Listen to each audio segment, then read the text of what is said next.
Assalamualaikum warahmatullahi wabarakatuh. Pada kesempatan kali ini, kita akan membahas tentang penegakan hukum yang berkeadilan. Selamat menyaksikan.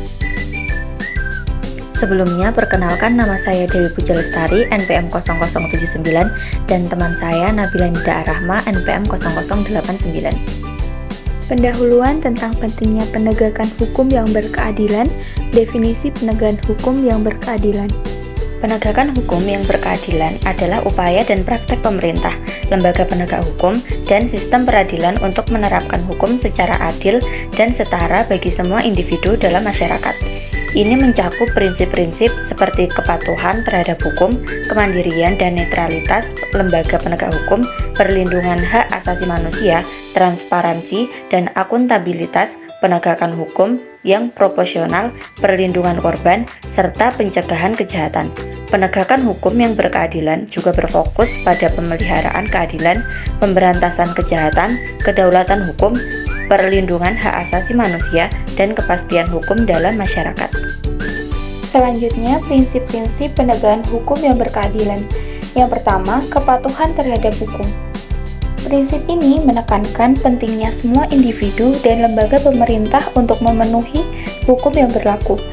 Setiap orang harus tunduk pada aturan hukum yang sama, tanpa pandang bulu atau keistimewaan tertentu.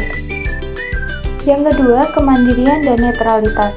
Prinsip ini menuntut lembaga penegak hukum seperti kepolisian, kejaksaan, dan pengadilan untuk menjalankan tugas mereka secara independen tanpa campur tangan politik atau tekanan eksternal. Mereka juga diharapkan tetap netral dalam mengambil keputusan hukum. Yang ketiga, perlindungan hak asasi manusia. Penegakan hukum yang berkeadilan harus memprioritaskan perlindungan dan pemenuhan hak asasi manusia. Prinsip ini mencakup perlindungan terhadap kebebasan berpendapat, kebebasan berekspektasi, kebebasan dari perlakuan yang tidak manusiawi, serta hak lain yang diakui secara internasional. Yang keempat, transparansi dan akuntabilitas. Prinsip ini mengharuskan lembaga penegak hukum untuk beroperasi dengan transparan dan tanggung jawab kepada publik. Keputusan dan tindakan hukum harus dapat dipertanggungjawabkan dalam proses peradilan, harus dapat diakses oleh masyarakat secara adil dan terbuka. Yang kelima, proporsionalitas dalam penegakan hukum. Prinsip ini menekankan bahwa penegakan hukum harus proporsional dengan pelanggaran yang dilakukan. Sanksi dan tindakan hukum harus sebanding dengan tingkat kejahatan yang terjadi, tanpa adanya diskriminasi atau perlakuan yang berlebihan. Yang keenam, perlindungan korban dan pemulihan. Penegakan hukum yang berkeadilan harus memberikan perlindungan yang memadai bagi korban kejahatan, serta membantu proses pemulihan mereka.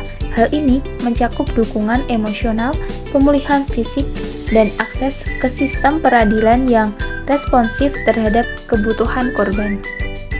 Tantangan dalam penegakan hukum yang berkeadilan.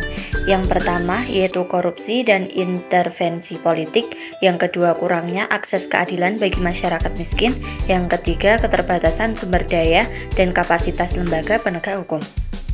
Korupsi dan intervensi politik adalah korupsi di dalam sistem penegakan hukum dapat menghambat keadilan dan menghasilkan perlakuan yang tidak adil.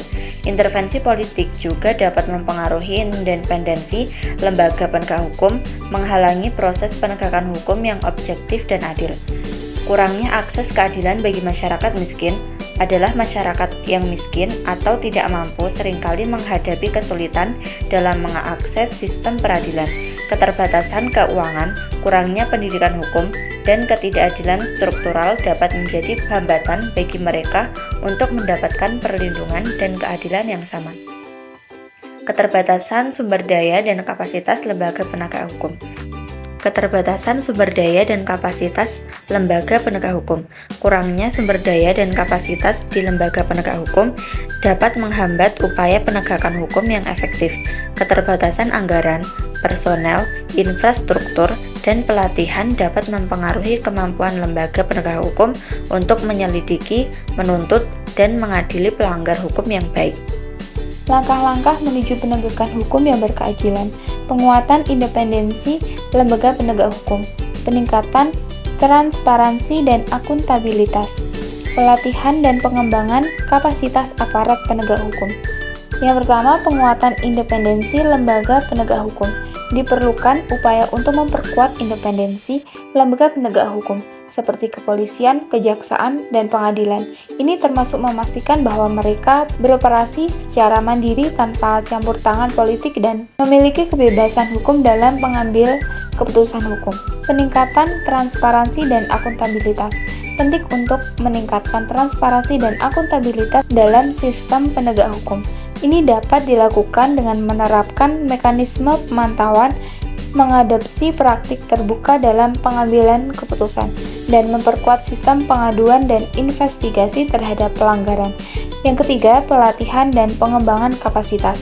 Upaya perlu dilakukan untuk melatih dan meningkatkan kapasitas aparat penegak hukum. Ini mencakup pelatihan hukum, etika, pengetahuan teknis, dan keterampilan investigasi yang diperlukan untuk melaksanakan tugas mereka dengan baik. Sekian, terima kasih sudah menonton video ini sampai akhir. Wassalamualaikum warahmatullahi wabarakatuh.